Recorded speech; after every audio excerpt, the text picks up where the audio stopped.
Hello everyone, আমি পিয়ালি চলে এলাম নতুন একটা ভিডিও নিয়ে। আজকে দেখবেন মা কালীকে ভার্নিশ দেওয়ার পুরো প্রসেস। তো আমি এখন যেটা দিচ্ছি সেটাকে বলা হয় অ্যারারুট।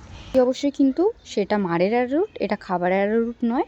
খাবারের অ্যারারুট দিয়েও কাজ করা যায়, তবে সেক্ষেত্রে গরম গরম অ্যারারুট দিয়েই কাজ করতে হবে। ওটা যদি ঠান্ডা হয়ে যায় তখন কিন্তু সাদা হয়ে যাবে।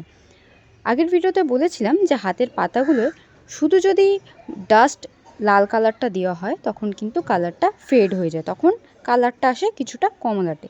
তো এখানে হালকা লালের সাথে কিছুটা ডিপ লাল অ্যাড করা আছে, যে কারণে দেখুন হাতের কালারটা কত সুন্দর উজ্জ্বল এসছে। ভালো কালী ঠাকুরে অ্যারোট দেওয়ার সময় একটা জিনিস খেয়াল রাখবেন, যাতে হাতের প্রত্যেকটা পাতায় যতটুকুনি লাল আছে ততটুকুনি যেন অ্যারোট পুরোপুরিভাবে লাগে।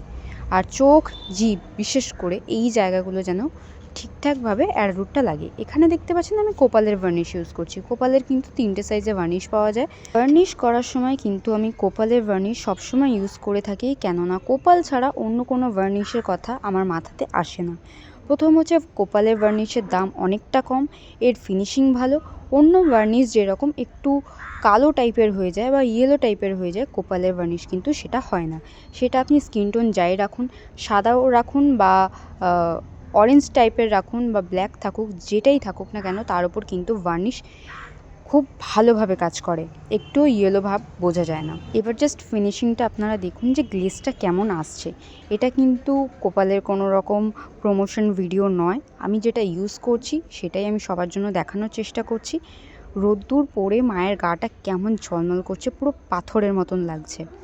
এটা শুকিয়ে গেলেও কিন্তু সেম গ্লেজই থাকবে। তো আজকের ভিডিও এই অবধি, দেখা হচ্ছে পরের ভিডিওতে। ততক্ষণের জন্য টাটা, সবাই ভালো থাকবেন।